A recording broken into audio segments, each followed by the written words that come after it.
우리 나쁜 교육, 이거 기다야. 나쁜 교육에 분노한 학부모 연합대표 우리 송혜정 대표님을 모시겠습니다. 큰 박수로 맞춥니다. 영상이 나오나요? 딱딱한 음성과 단조로운 무채색 화면, 흔히 북한 뉴스라고 하면은 이렇게 떠올리실 겁니다. 하지만 최근엔 북한도 다양한 편집 기법을 활용하고 현장감을 살리는 등 변화를 시도하는 모습입니다. 곽준영 기자입니다. 북한 대외 선전 매체가 보도한 코로나19 특집 영상입니다. 영상이 유튜브처럼 재생되고 날이 갈수록 국제사회의 커다란 불안을 자아내 검처럼 수그러들지 않고 더욱 기승을 부리며 수많은 미해명 문제들을 안고 있으며 사안의 엄중함을 드러냈던 그동안의 보도를 압축해 속도감 있게 보여줍니다. 긴박한 배경음악과 빠른 화면 전환, 위기감을 시각적으로 강조하기 위한 자막까지 다양한 편집 기법이 동원됐습니다. 우측 상단 코로나19 감염자 통계를 나타낸 화면 구성도 눈에 띕니다. 재난재해 발생 시 우리에겐 익숙하지만 북한 보도에선 보기 힘들었던 형식입니다. 우리나라에서는 신형 코로나 바이러스 감염증의 유행과 전파를 막기 위한 방역 사업을 강도 높이 전개해 나가고 있습니다. 이 같은 파격은 코로나 특집 외에도 다양한 형태로 나타나고 있습니다. 연출된 듯 딱딱한 인터뷰만 나왔던 과거와 달리 현장감을 부각시키고 안녕하십니까. 사실 동무들에 대해서 많이 알고 싶었는데 여기 김성장에서 만나려고 제 생각도 못했습니다. 앵커들이 앉아서 텍스트를 읽던 방식을 살피해 화면으로 손을 가리키며 날씨 소식을 전하는 등 자연스러움을 추구하고 있습니다. 오늘 평양의 제일 높은 기온은 7도로서 평양보다 2도 낮았습니다. 체제의 우수성을 드러내고 효과적인 정보 전달을 위한 북한 방송의 변화는 김정은 위원장 집권 이후 더욱 가속화하고 있습니다. 연합뉴스TV 곽준영입니다. 여러분, 북한 변화 어떠십니까? 깜짝 놀라셨죠? 네, 나쁜 교육에 분노한 학부모 송혜정입니다. 감사합니다. 연합뉴스에서 북한 뉴스를 북한이 변화된 모습이라고 저렇게 보여주고 있습니다. 저 뉴스를 본 특히 학생들 북한에 대해서 어떻게 생각할까요? 지금 지난주에 연합뉴스에서 한 방송이고요. 또 몇 달 전에는 정말 엄청난 시청률을 올린 사랑의 불시착이라는 드라마를 혹시 보신 적 있습니까? 인기 탤런트를 내세워서 얼마나 드라마를 재밌게 만들었는지 북한을 환호하고 있습니다. 저는 정말 이 뉴스를 볼 때 두려웠습니다. 왜냐? 조만간 광화문 앞에 주체사상 탑이 세워질 것 같은 불안감을 느꼈습니다. 저는 올해 학생들이 배울 역사 교과서를 보았습니다. 그리고 경악을 금치 못했습니다. 도대체 이게 대한민국 교과서야, 북한 교과서야. 그래서 오늘 여러분들에게 우리 정광훈 목사님께서 우리 국민들 굉장히 약한 면이 하나 있다. 그것이 무엇이냐? 공산주의한테 너무 잘 속는다는 거예요. 근데 여기 얼마 안 계시지만 유튜브를 보시는 우리 애국 시민들은 이 영상을 보시고 지금 아까 우리 손상대 선생님께서 영상을 보시더니 이게 뭐야 하시는 표정으로 보시더라고요. 말도 안 되는 영상을 바로바로 살리신 거죠. 근데 문제는 우리 학교 학생들이 한국사 교과서에 나온 북한 사회를 미화한 것을 교육을 받은 학생들이 과연 재밌는 사랑의 불식착 같은 그런 드라마를 보고 이런 연합 뉴스 시간에 나온 북한의 모습을 보고 과연 그 아이들이 쏙지 않을 방법이 있을까? 저는 무척 걱정이 됩니다. 그래서 여러분들에게 도대체 학생들의 역사 교과서에서는 어떻게 북한이 미화되어 있는지 소개를 좀 해드리려고 합니다. 역사 교과서 별로 보신 적 없으시죠? 아이들 교과서. 그래서 제가 대신 조금 말씀해 드리겠습니다. 학교에 한국사 고등학교 교과서는 8종이 있습니다. 8종의 역사 교과서를 저희가 한번 훑어봤습니다. 훑어봤더니 북한에 대해서는 일단 사진이 좋습니다. 사진이 깔끔하고 좋고요. 북한 사회의 발전이라고 제목을 붙이고 사회주의 도시 평양 해서 평양을 파노라마로 아주 그 전경을 멋지게 사진이 들어가 있습니다. 그리고 평양의 장마당 이건 무슨 백화점이에요. 물건도 너무 많고 사람도 너무너무 사람이 많아요. 그리고 평양을 활보하는 택시, 그리고 평양 시민들이 사용하는 핸드폰, 이것을 북한 사회의 모습이라고 보여주고 있습니다. 그리고 그 장마당과 그 택시에 있는 그 글귀는 더욱더 재밌습니다. 지금 북한에서는 변화되고 있다. 시민들의 편리를 위하여 백화점이 늘어나고 있고 고급 식당이 늘어나고 있다. 이렇게 쓰고 있습니다. 이게 역사 교과서입니다. 아이들이 배우는 교과서에 이렇게 되어 있다는 겁니다. 그런데 우리가 알고 있는 북한의 실상, 북한의 도발, 핵실험, 그리고 정치범 수용소와 같은 세계 최악의 인권이 유린당하는 것들은 일절 말하고 있지 않습니다. 굶주림을 못 이겨서 어린아이들이 거지가 되어서 꽃제비가 된다든지, 굶주림을 못 견뎌서 중국 국경을 넘어가서 거기서 처참하게 인신매매를 당하고 성폭행을 당하고 있는 북한 여성의 인권에 대해서는 일절 말하고 있지 않습니다. 그리고 문재인과 김정은이 판문점에서 악수를 하면서 환하게 웃는 모습을 대문짝만한 사진으로 교과서에 싣고 있습니다. 그런가 하면은 주체사상에 대해서는 북한에서 설명하고 있는 그대로 설명하고 있습니다. 주체사상의 악마성에 대해서는 전혀 언급하고 있지 않습니다. 주체사상이 뭡니까? 김일성을 우상화하고 김일성을 신격화해서 어떠한 이견과 어떠한 반대도 받아들이지 않으면서 전 세계의 역사상 유례가 없는 전체주의 독재이념 아닙니까? 이 이념 속에서 우리 지금 북한 주민들은 어떻게 되어 있습니까? 생지옥과 같은 생활을 하고 있습니다.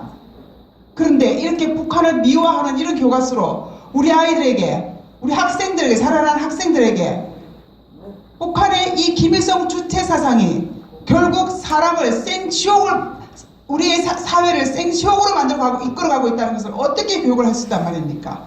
북한이 어떤 나라입니까? 김일성을 신격화하고 김일성을 우상화해서 결국은 세계 노예와 지수 1위인 나라가 바로 북한입니다. 그런데 이렇게 북한을 미화해서 가르치고 이런 식의 뉴스를 보여주고 이렇게 하는데 어떻게 우리 아이들이 공산주의를 한다 그래도 속지 않을 수가 있겠습니까? 우리 정신 바짝 차려야 되겠습니다. 그런가 하면은 도대체 우리 대한민국에 대해서는 어떻게 소개하고 있냐? 대한민국 대통령은 전부 독재입니다. 이승만 독재, 박정희 독재, 전두환 독재, 40년 군부 독재, 전부 독재. 그래서 남한을 설명할 때는 독재란 단어를 8개의 교과서에서 27번을 사용하고 있습니다. 그러나 북한을 설명할 때는 독재라고 하지 않습니다. 유일체제. 그래서 이번에 하도 난리치니까 이번에 8개 교과서에서 그 독재라는 단어를 3번을 썼는데 그것도 애매모호하게 해서 독재라는 단어를 3번을 쓰고 있습니다. 그래서 이승만과 박정희 대통령은 김일성, 김정일, 김정은보다 더 못한 대통령으로 되고 있습니다. 제가 그 교과서를 보면서 어떤 생각을 하는지 아십니까? 도대체 우리의 주적이 누군가? 그 교과서에 나타난 주적은 이승만이었습니다. 이게 도대체 북한 교과서입니까? 대한민국 교과서입니까? 그런가 하면은 우파 대통령들은 전부 범죄를 만들어놨습니다. 이승만은 국민에게 이끌려서 하야당하고, 박정희는 부하에게 총살당하고, 전두환과 노태우는 반드시 수의를 입은, 제수복을 입은 사진을 내놓고 있습니다. 그런가 하면 박근혜는 탄핵당하고, 그런데 김대중, 노무현, 문재인은 항상 김정일, 김정은과 서로 화해하고 단합하고 웃고 만세를 부르고 그래서 남북 화해를 이끌어내는 그러한 모습으로 전부 다 그려지고 있습니다. 이 교과서로 중학교, 고등학교 10대 때 처음으로 나라의 역사를 배우는 아이들이 이 교과서로 배우고 나온 아이들이 과연 국가에 대한 애국심이 생길 수 있다고 생각하십니까? 그리고 우리가 자랑스럽게 배워왔던 방공 교육을 얼마나 혐오를 하고 있는지 모릅니다. 이 방공 교육이 바로 독재의 수단으로 사용됐다고 아주 혐오하면서 서술하고 있습니다.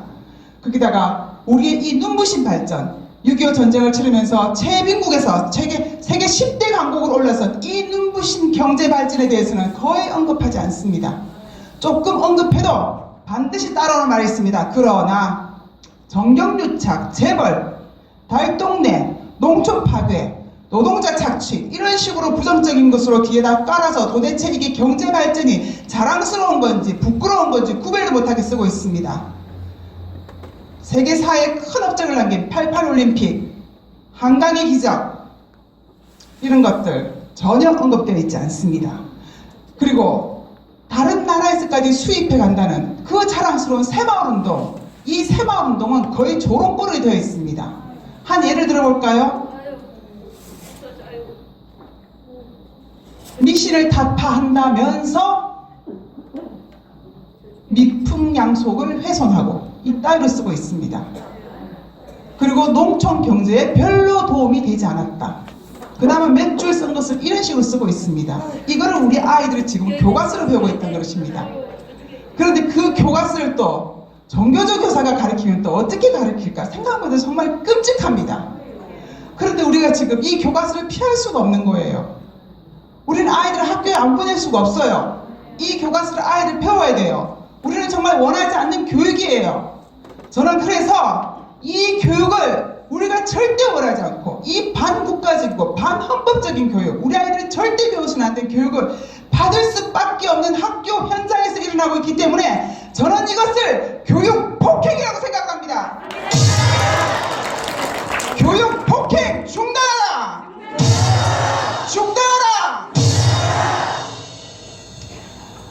그리고 역사 교과서는 한국의 역사를 민주화 투쟁의 역사로 설명하고 있습니다. 저도 586 민주화 세대입니다. 그런데 이 교과서를 보면서 저희가 싸워왔던 그 민주화 투쟁을 다시 한번 생각해 보게 되었습니다. 교과서에 나타난 민주화, 도대체 우리는 어떤 민주주의를 위해서 싸워왔던가? 저는 분명히 자유민주주의, 자유대한민국을 위해서 싸웠습니다. 그런데 그 교과서를 보고 있으면 과연 여기서 말하는 민주화 투쟁이 자유민주주의를 위해서 싸워온 민주화가 맞는가? 제가 의심할 수밖에 없습니다. 제가 잠깐 이 유튜버들이 많은데요. 제 친구들도 이 유튜브를 많이 시청할 것 같습니다. 그래서 유튜브를 빌어서 제 친구들에게 몇 마디 하고 싶습니다. 친구들아, 우리도 민주화를 위해서 열심히 싸웠다. 그런데 지금 이 시점에서 우리 자녀들이 배우는 교과서를 보니 내가 싸운 민주화가 자유민주주의를 지키기 위한 민주화였는지 인민민주주의를 지키기 위한 민주화였는지 분명히 해야 될 때가 온 것 같다. 만약에 우리가 자유민주주의를 위해서 싸운 민주화라면 지금 공산화되고 있는 이 나라를 바라만 보고 있을 수는 없지 않는가? 공산주의와 싸우지 않는 자가 어떻게 자유민주주의를 지키기 위한 민주화 투쟁을 했다고 말할 수 있겠니? 한번 우리가 여지껏 싸워왔던 그 민주화 투쟁에 대해서 한번 깊이 생각해보고 만약에 우리가 자유민주주의, 자유대한민국을 지키기 위한 민주화 투쟁을 한 진정한 민주화 투사들, 민주화 세대였다면 지금 나라가 공산화되어 가고 있는데 어떻게 우리가 이 나라를 지키기 위해서 나오지 않을 수가 있겠니? 우리 자녀들에게 이 잘못된 자녀들이 이 교과서를 읽고 우리가 민주화 세대였다고 말하면 우리 자녀들은 분명히 부모님들은 인민민주주의 공산화되기 위해서 싸워왔던 것입니까? 물을까 봐서 너무나 겁이 난다. 친구들아, 이 유튜브를 보는 친구들아, 다시 한번 우리가 어떤 민주화를 위해서 투쟁했는지 생각해보고 여전히 변하지 않고 자유민주주의를 위해서 투쟁하기를 바란다. 저희는 이 교과서에서 너무나 분노해서 학부모 단체들이 집회도 하고 시위도 하고 여러 가지 고발도 하고 여러 가지 방법을 취했습니다. 그러나 주사파 정권이 권력을 잡고 있는 한 이 교과서를 변화시킬 힘이 전혀 없습니다. 우리가 이 쓰레기 같은 교과서로부터 이 교육 폭행으로부터 우리 자녀들을 구해내기 위해서는 반드시 이 정권을 반드시 우리가 타파해야만 하는 것입니다. 그렇지 않으면 우리 자녀들을 이 교육 폭풍 속에서 무참하게 짓밟히게 내버려둘 수밖에 없지 않겠습니까? 여러분 어떻게 하시겠습니까? 우리 자녀들을 교육 폭행으로부터 고하시겠습니까? 그냥 얻어 터지게 내버려 두시겠습니까? 그리고 1200만 우리 기독교인 여러분들에게 말하고 싶습니다. 이대로 가다가는 주체사상 괜찮다고 말할 때가 곧 올 것 같습니다. 주체사상이 뭡니까? 우상숭배입니다. 우리 국민들이, 우리 자손들이 우상숭배하게 내버려 두실 것입니까? 그렇지 않다면 이번 선거에 여러분의 헌신을 보여주십시오. 나라를 무너뜨리는 곳에 내 표를 던질 것인지, 나라를 건지는 곳에, 자유민주주의를 건지는 곳에 내 표를 던질 것인지, 여러분, 여러분의 그 표로 여러분의 진심을 반드시 보여주시길 바랍니다. 마지막으로 다시 한번 구해지겠습니다. 교육 폭행 중단하라!